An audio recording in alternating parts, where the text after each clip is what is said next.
The morning sun cast long shadows across the palace grounds, but inside the royal residence, darkness seemed to have settled permanently. Kate sat in the drawing room, her hands wrapped around a cup of tea that had long gone cold. The newspaper lay folded beside her, its headlines screaming words she couldn't bear to read again. William paced by the window, his usually composed demeanor cracked like fragile glass. The weight of recent events pressed down on them both, heavy and unforgiving. 3 weeks had passed since the tragic accident that claimed the lives of 12 members of a youth charity they had personally supported. The images of those young faces, so full of hope during their last meeting, haunted every quiet moment. "The families want to see us," William said softly, his voice barely above a whisper. "They're gathering at St. Mary's Cathedral tomorrow for the memorial service." Kate nodded, though her heart felt like it might shatter completely. She remembered each of those children by name. Sarah, who had written her a thank you letter in purple crayon. James, who had asked if he could become a prince when he grew up. Little Emma, who had given her a drawing of flowers and insisted she keep it forever. The drawing still sat on Kate's bedside table, its bright colors now seeming to mock the gray reality they faced. How could the world continue spinning when such innocent lights had been extinguished so suddenly? "I don't know if I can do this," Kate whispered, finally, setting down her untouched tea. "How do we face their parents? What words could possibly be enough?" William stopped pacing and came to sit beside her.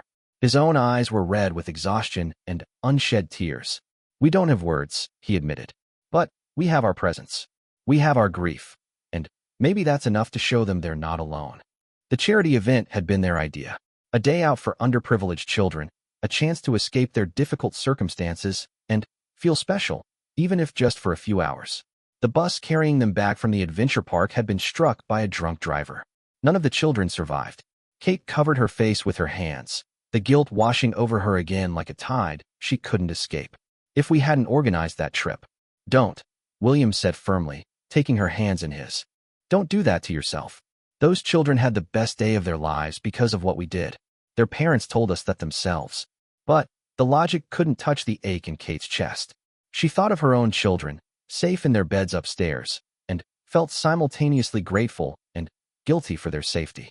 How cruel life could be, taking some while sparing others for no reason anyone could understand. The palace staff moved quietly around them, understanding without being told that normal routines meant nothing right now.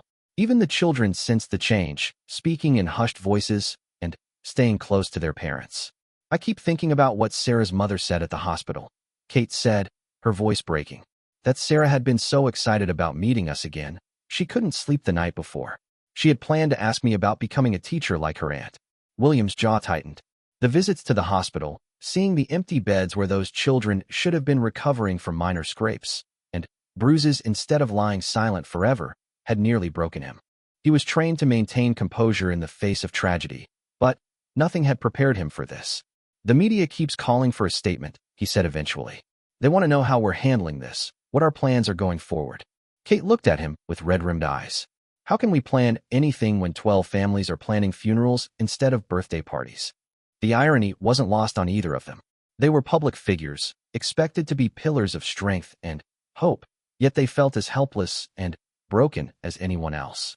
Their royal training hadn't included lessons on how to carry this kind of pain while still fulfilling their duties. "Maybe that's exactly why we need to be there tomorrow," William said slowly. "Not as representatives of the crown, but as people who are hurting just as much as they are." Kate thought of the last photo taken that day, all the children gathered around them, beaming with joy, their small hands reaching out to touch their clothes, their faces bright with wonder and excitement. It was supposed to be a beautiful memory. Now it felt like a precious and terrible reminder of how quickly everything could change. "I dream about them every night," she confessed. "I see their faces, hear their laughter. Sometimes I wake up thinking maybe it was all just a nightmare, that I can call the charity and hear that they're all safe at home with their families." William nodded, understanding completely.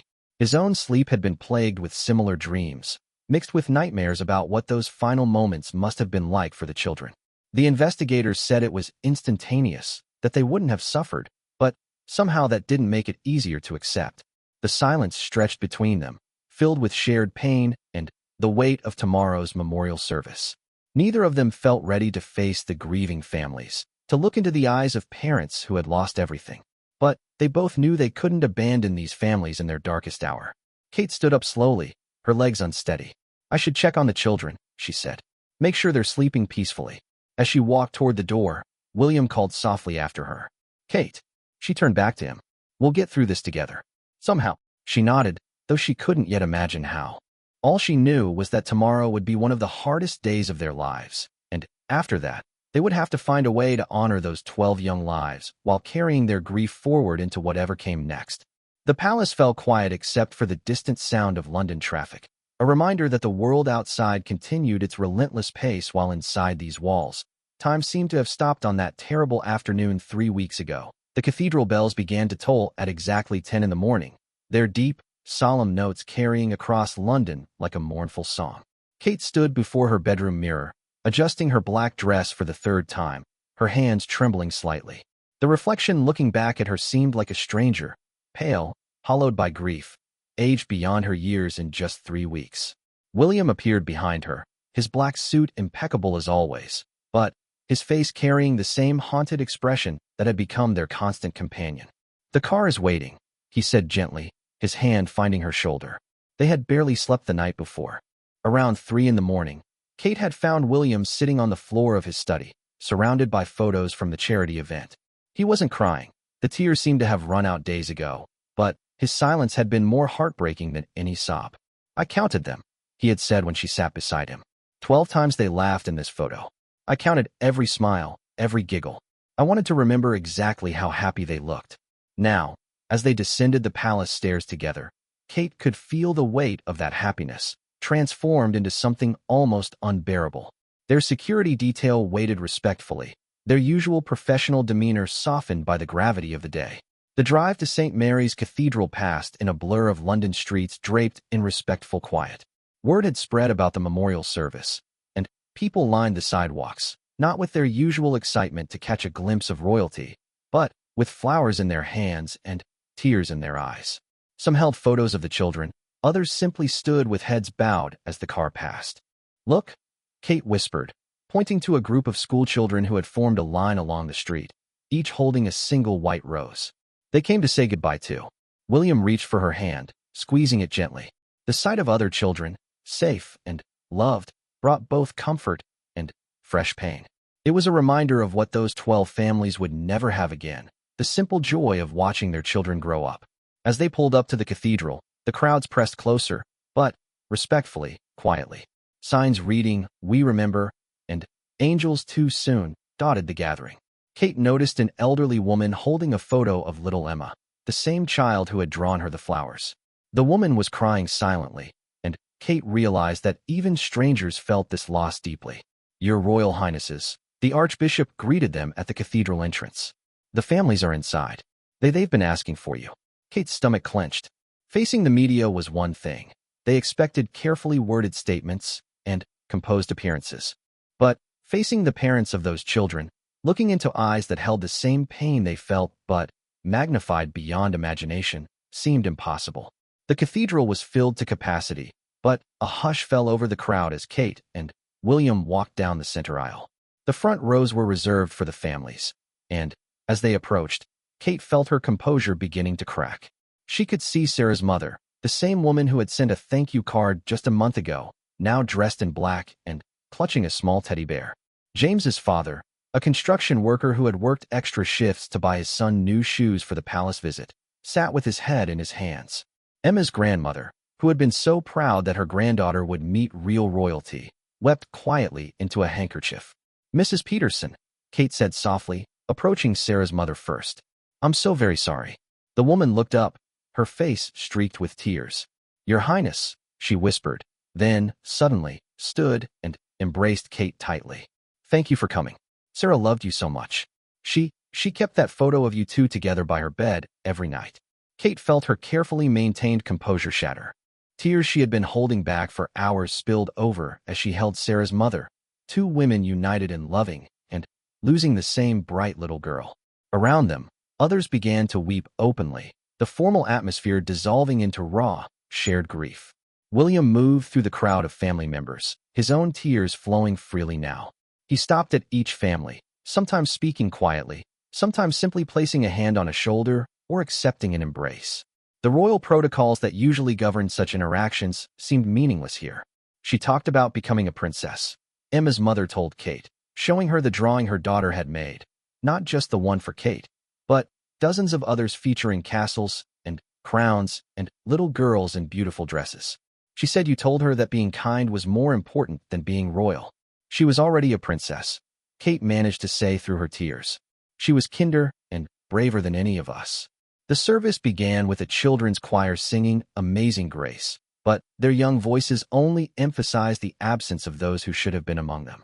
The archbishop spoke of lives cut short, but not lived in vain, of the joy these children had brought to the world in their brief time here. When it came time for William to speak, he stood slowly, visibly struggling to maintain his composure. "We are here today not just as members of the royal family," he began, his voice cracking, "but as people who were privileged to know these 12 beautiful souls. They taught us about joy, about hope, about the pure excitement of seeing the world through young eyes." He paused, looking directly at the families in the front rows. "Sarah asked me if I ever got scared being a prince.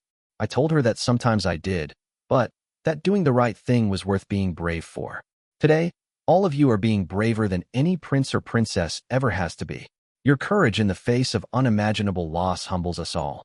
Kate watched as parents nodded through their tears, drawing strength from words that acknowledged their pain without trying to diminish it.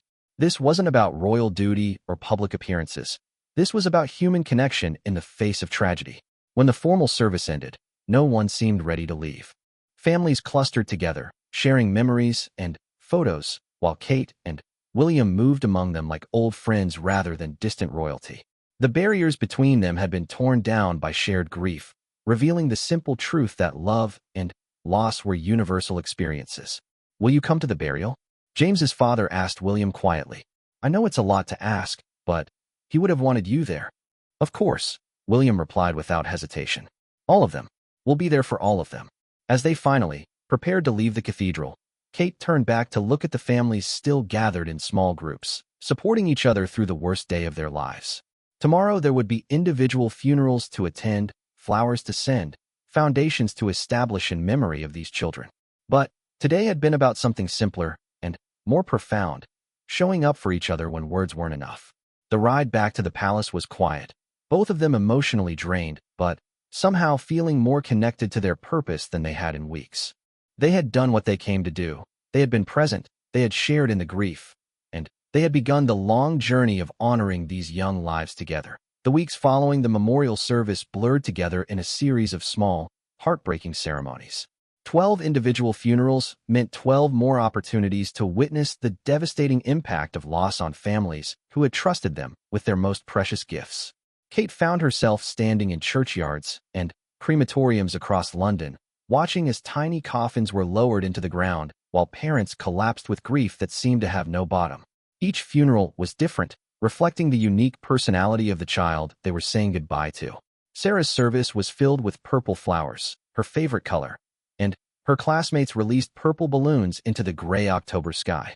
James's funeral featured his soccer team forming an honor guard, their small faces serious beyond their years as they understood, perhaps for the first time, that life could end before it really began. Emma's service was the hardest for Kate. The little girl had been buried with the drawing she had made for the princess, along with a new box of crayons so she could draw pretty pictures in heaven, according to her grandfather. Kate had wept so hard during that service that William had to support her as they walked back to their car. "I don't think I can do this anymore," Kate confessed to William one evening after attending their 8th funeral in 2 weeks. They sat in their private sitting room, both still in their black clothes, too emotionally exhausted to change. "Every time I see another small coffin, I think of our children. I think about how easily it could have been them." William understood completely. Their own children had been quieter lately, sensing the heavy atmosphere that had settled over their home. They asked fewer questions about their parents' frequent absences and seemed to stay closer to home, as if they too understood that the world had become a more dangerous place. "The media is starting to criticize us," William said quietly, holding up his phone where dozens of articles questioned whether the royal family was becoming too emotionally involved in the tragedy. "They're saying we're losing our objectivity, that we're supposed to provide stability, not break down in public." Kate laughed bitterly. "Stability? 12 children died because of an event we organized. How is pretending we're not devastated going to provide stability for anyone? But the criticism stung because it highlighted the impossible position they found themselves in. They were public figures expected to maintain dignity and composure, yet they were also human beings processing an enormous trauma. The traditional royal approach of maintaining distance and speaking in careful, measured statements felt completely inadequate for this situation. "Mrs. Chin called today," Kate said, referring to one of the mothers who had lost her daughter in the accident. "She wanted to know if we would speak at a rally she's organizing. They want to push for stricter drunk driving laws, make sure this doesn't happen to other families." William looked at her carefully. "What did you tell her?" "I said yes, of course. But the palace advisors are going to hate it. They think we should step back, let the families grieve privately, return to our normal duties." "Normal duties," William repeated slowly. "Like ribbon cuttings and garden parties while 12 families are planning to live the rest of their lives without their children." The conversation was interrupted by a knock at the door. Their private secretary entered, his expression carefully neutral in the way that usually meant difficult news. "Your Royal Highnesses, there's been a development. The families have organized themselves into a group. They're calling themselves 12 Angels, and they've issued a public statement asking you to be the patrons of their new charity focused on child safety and drunk driving prevention." Kate and William exchanged glances. This was unprecedented territory. Families of tragedy victims specifically requesting ongoing royal involvement, not just ceremonial support, but active participation in advocacy work that could become politically sensitive. "What does the Queen think?" William asked. "Her Majesty is concerned about the long-term implications. She understands your desire to support these families, but she's worried about setting precedents for how the royal family responds to tragedies." Kate felt a flash of anger that surprised her with its intensity. "These aren't just any families. These children died at our event. We have a responsibility that goes beyond protocol. With respect, Your Royal Highness, the Palace Council suggests that continued high-profile involvement might be seen as an admission of liability. There are legal considerations." "Legal considerations?" William stood up abruptly, his composure finally cracking completely. "We're talking about children who trusted us, families who believed they were sending their kids to a safe, wonderful day. And you want us to worry about legal liability?" The private secretary shifted uncomfortably. "It's not what I want, sir. But there are protocols in place for good reasons. The institution has survived for centuries by maintaining appropriate boundaries." After he left, Kate and William sat in heavy silence. The gulf between their personal feelings and their institutional obligations had never felt wider. They wanted to honor these children by fighting for changes that might prevent future tragedies, but doing so might put them at odds with centuries of royal tradition. "Maybe the media is right," Kate said eventually. "Maybe we are too close to this. Maybe we can't see clearly anymore." "Or maybe," William replied, "this is the first time we're seeing clearly. Maybe all those protocols and boundaries are just ways to avoid dealing with real pain and real responsibility." That night, Kate couldn't sleep. She found herself walking through the palace corridors, past portraits of previous royal generations who had faced their own challenges and tragedies. Had any of them ever felt this torn between duty and humanity? Had any of them ever loved people they felt responsible for failing? She ended up in the room where they kept gifts from public engagements, thousands of drawings, letters, and small tokens from children they had met over the years. Somewhere in this collection were items from all 12 of the children they had lost. She began searching through boxes, desperate to find something, anything, that would help her feel connected to them again. Finally, she found Sarah's thank you letter, the one written in purple crayon with careful, uncertain spelling. "Dear Princess Kate," it read, "thank you for being nice to me. I want to be nice like you when I grow up. Love, Sarah. P.S. My mom says you probably get lots of letters, but I hope you read mine." Kate sank to the floor, clutching the letter to her chest. The innocence and hope in those words made her decision clear. These children had trusted them with their dreams and their love. The least she and William could do was trust those families with their support, regardless of what protocols or advisors or media critics might say. When William found her there an hour later, still holding Sarah's letter, she looked up at him with tears streaming down her face, but with a determination he hadn't seen since the accident. "We're going to do it," she said simply. "We're going to be patrons of their charity. We're going to speak at their rally. We're going to fight for laws that might save other children, even if it means breaking every protocol in the book." William sat down beside her on the floor, taking her hand. The palace won't like it. Then, the palace will have to learn to live with it, Kate replied. Because I refuse to let these children down twice. The morning of the rally dawned cold and gray, with a persistent drizzle that seemed to mirror the somber mood of the gathering. Despite the weather, thousands of people had assembled in Hyde Park, holding photographs of children, signs calling for justice, and banners bearing the names of the 12 young victims. Kate stood at the window of a nearby hotel room, watching the crowd grow larger by the hour. The palace called again, William said from behind her, his voice tight with frustration. They're asking us to reconsider. The Queen's advisors think this is a mistake that could damage the monarchy's reputation for political neutrality.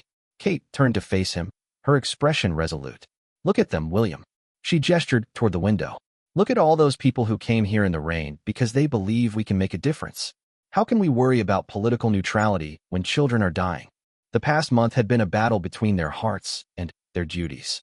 Palace officials had arranged meeting after meeting, attempting to convince them that supporting the 12 Angels charity and speaking at the rally would set a dangerous precedent. Legal advisors had warned about the implications of royal involvement in advocacy that could influence legislation. Media relations specialists had painted dire pictures of constitutional crises. But none of those concerns could outweigh the memory of Emma's mother asking through her tears if Emma's death would mean anything, if any good could come from such senseless loss. Kate and William had made their choice, and now they had to follow through, regardless of the consequences. Mrs. Peterson texted this morning, Kate said, checking her phone. Sarah's mother. She said she's terrified about speaking in front of all these people, but she keeps thinking about what Sarah would want her to do. Sarah's mother had become the unofficial spokesperson for the group of families, finding strength in her grief that amazed everyone who met her. Her transformation from a quiet single mother working 2 jobs to support her daughter into a fierce advocate for child safety had been remarkable to witness. Are you ready for this? William asked, adjusting his tie. They had decided to dress more casually than usual for the rally. No formal royal attire, just simple, respectful clothing that wouldn't create distance between them and the families they were supporting. No, Kate admitted honestly. I'm terrified. What if we say the wrong thing? What if we make it worse somehow? We can't make it worse, William replied gently. 12 children are dead. Their families are shattered. We can't fix any of that. But maybe we can prevent it from happening to other families. The walk to the rally site was surreal. Crowds parted respectfully as they approached, but instead of the usual excited chatter and phone cameras, there was a heavy, purposeful silence. People reached out to touch their hands or offer quiet words of support, but the atmosphere was more like a pilgrimage than a typical royal walkabout. The stage had been set up simply, no elaborate decorations, just photographs of the 12 children arranged in a semicircle with flowers placed beneath each image. Kate felt her breath catch in her throat as she saw their faces again, so young and full of life in those pictures, their eyes bright with the excitement of their day at the palace. Sarah's mother took the microphone first, her hands shaking as she looked out at the thousands of people gathered to honor her daughter's memory. 3 months ago, Sarah was worried about her math homework and excited about losing her first tooth. She began, her voice barely above a whisper, but somehow carrying clearly across the crowd. Today, I'm standing here begging you to help make sure no other parent has to plan their child's funeral instead of their next birthday party. Kate watched from the side of the stage as this brave woman shared her daughter's story, talking about Sarah's dreams of becoming a teacher, her love of purple everything, her habit of giving away her lunch money to classmates who forgot theirs. The crowd was completely silent, hanging on every word. Sarah trusted the Duke and Duchess with her safety that day, Sarah's mother continued, and Kate felt her stomach clench. And they have not abandoned us in our grief. They have stood with us, cried with us, and now they're here to fight with us. Because they know, like we know, that love means action. When it was Kate's turn to speak, she walked to the microphone with legs that felt unsteady. Looking out at the sea of faces, parents clutching their living children closer, teenagers holding signs with messages of hope, elderly couples with tears in their eyes, she felt the weight of responsibility settle on her shoulders. I am not here today as a duchess, she began, her voice stronger than she felt. I am here as someone who loved 12 children and failed to keep them safe. I am here as someone who has learned that protocol and tradition mean nothing when weighed against the value of a child's life. The crowd was absolutely still, but Kate could see people wiping their eyes, nodding in recognition of the pain she was expressing. Sarah wrote me a letter after our first meeting. Kate continued, pulling the purple crayon letter from her pocket. She said she wanted to be nice like me when she grew up. But the truth is, Sarah was already nicer than I could ever hope to be. She saw good in everyone, gave love freely, and believed the world was a safe place where adults could be trusted to protect children. Kate's voice broke as she looked up at Sarah's photograph on the stage. We failed her. We failed all of them. But we can honor their memory by making sure their deaths lead to changes that will protect other children. We can make sure that no other family has to live with the pain we carry every day. William stepped up beside her, taking the microphone. The palace advisors told us this rally was inappropriate, that we should maintain our distance and let others fight these battles. But Emma drew me a picture of flowers because she wanted to make me smile. How could I maintain distance from that kind of pure love? He pulled out his phone and showed the crowd a photo from their charity event. All 12 children clustered around him, and Kate, their faces glowing with joy. These children trusted us with their happiness for one perfect day. The least we can do is trust their families with our support for the rest of our lives. The crowd erupted in applause, but it wasn't the polite, measured clapping of a formal royal event.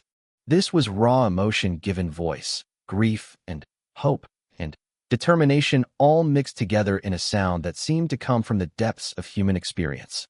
As Kate and William left the stage, they were surrounded by the families of the 12 children. Hugs were exchanged, promises made, and plans discussed for the ongoing work of the charity. For the first time since the accident, Kate felt like they were moving forward rather than just surviving each day. "Thank you," Emma's grandfather said to Kate, his weathered hands clasping hers tightly. Emma would be so proud to know that her princess became a fighter. Back at the palace that evening, the phone calls from advisors and officials began almost immediately. Some were supportive, praising their courage and authenticity. Others were critical, warning of constitutional implications and precedent-setting concerns. Kate and William listened to them all, but their minds were already on the next steps. The legislation they would support, the safety campaigns they would champion, the foundation they would help establish in memory of 12 children who had taught them that sometimes love requires breaking the rules. "No regrets?" William asked as they finally turned off their phones and settled in for the night. "None," Kate replied firmly. "For the first time in months, I feel like we're honoring their memory instead of just mourning their loss." Outside, the rain continued to fall on a city that had witnessed something unprecedented. Royalty choosing humanity over protocol, love over tradition, and action over careful neutrality. The 12 children were still gone, but their legacy had begun to take shape in ways that might save countless other young lives. 6 months later, Kate stood in the gleaming halls of Parliament, watching as members filed in for the final vote on what had become known as Sarah's Law, legislation that would impose mandatory minimum sentences for drunk driving offenses involving child victims and require ignition interlock devices for all first-time drunk driving offenders. The law had grown from a conversation between grieving parents into a comprehensive piece of legislation that had garnered support across party lines. "Nervous?" William asked, joining her at the viewing gallery. "Terrified," Kate admitted. "What if it doesn't pass? What if all of this was for nothing?" The months since the rally had been a whirlwind of committee meetings, media appearances, and careful political navigation. Kate and William had learned to work within the system while maintaining their advocacy, finding ways to support the families without overstepping constitutional boundaries. It hadn't been easy. Several palace officials had resigned in protest, and there had been heated discussions with senior royals about the appropriate role of the monarchy in contemporary issues. But they had also seen tangible results. The 12 Angels charity had raised over £2 million for child safety initiatives. Drunk driving arrests in London had dropped by 30%, partly due to increased awareness campaigns featuring the children's photographs. Most importantly, the families had found purpose in their pain, transforming their grief into action that would protect other children. "Look," Williams said quietly, pointing to the public gallery where familiar faces were gathering. Sarah's mother sat in the front row, wearing a purple scarf in her daughter's honor. Beside her were James's father, Emma's grandmother, and the other families who had become like extended family to Kate and William over these difficult months. They held hands as they watched the debate begin, their faces showing the careful hope of people who had learned that good things weren't guaranteed, even when they seemed deserved. The debate was intense, but respectful. Members from both sides of the aisle spoke about the need to protect children, sharing statistics about drunk driving deaths and stories from their own constituents. Several mentioned the children by name, talking about the impact their deaths had had on public awareness of the issue. The Duchess of Cambridge asked me yesterday what I would say to my own children about why some adults choose to drive when they've been drinking, said one member during the discussion. I realized I didn't have a good answer. This law won't bring back Sarah, Emma, James, and the 9 other angels we lost, but it might save other children from the same fate. Kate felt tears spring to her eyes.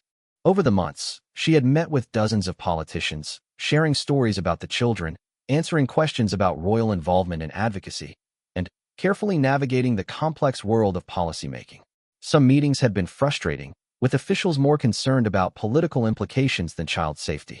But others had been deeply moving, as hardened politicians were touched by the simple truth that children deserve protection. The vote is beginning, William said softly, taking her hand. They watched in tense silence as names were called and votes recorded.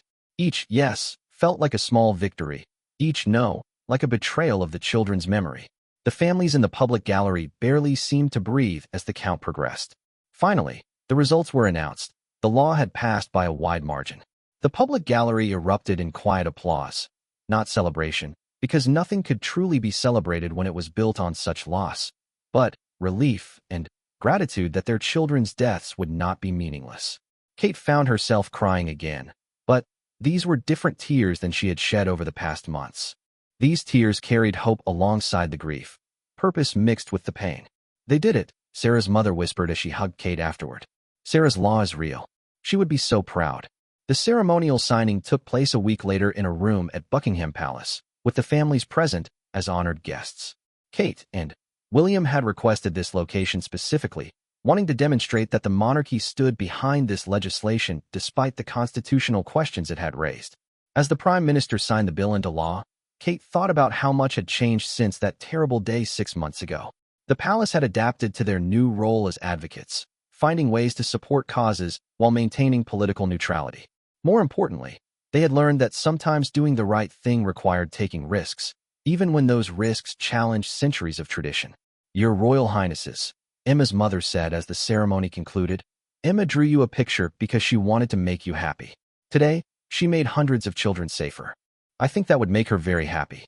That evening, Kate and William visited the memorial garden they had helped create in Hyde Park, where 12 trees had been planted in memory of the children.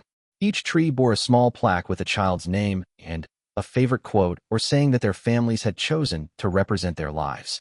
Sarah's tree bore the words, "Be kind always." James's tree read, "Dream big, play hard." Emma's tree simply said, "Draw happiness everywhere." Do you think they would be proud of what we've accomplished? Kate asked, standing before Emma's tree with its small yellow flowers beginning to bloom. I think they would be amazed that adults finally listened to what children have been trying to tell us all along, William replied. That love means protection, that safety shouldn't be optional, and that when someone trusts you with their happiness, you have a responsibility to guard it carefully. As they walked home through the park, Kate reflected on the unexpected ways tragedy had changed them. They were still royals, still bound by duties and protocols that sometimes felt restrictive. But they had also become advocates, voices for families who had trusted them with their most precious losses. The palace advisors had been right about one thing. Their involvement in the drunk driving legislation had set a precedent. Other families affected by preventable tragedies now reached out to them regularly, asking for support and advocacy. Each case required careful consideration of their role and responsibilities, but Kate and William had learned to navigate these requests with both compassion and constitutional awareness. Mrs. Chin called today, Kate mentioned as they reached the palace gates. Her organization wants us to speak at a conference about child passenger safety. And there's a family in Manchester whose son died in a playground accident. They're pushing for new safety standards. William nodded. We'll evaluate each request carefully. We can't take on every cause, but we can use what we've learned to help other families find their voice.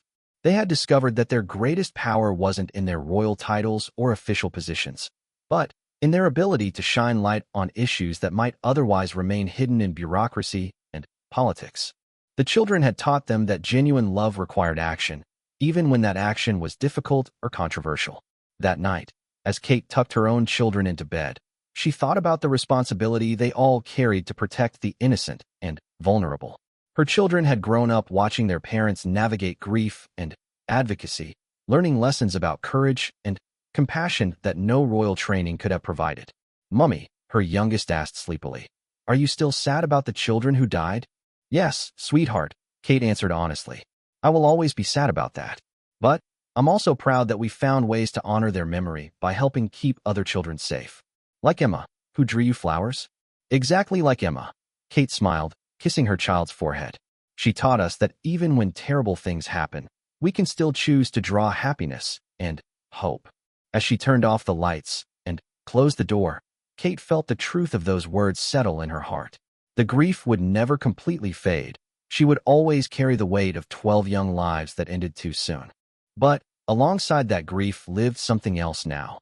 The knowledge that love could be transformed into action, that pain could become purpose, and that sometimes the greatest honor you could give to lost children was to fight fiercely for the ones who remained. Outside, London continued its endless rhythm.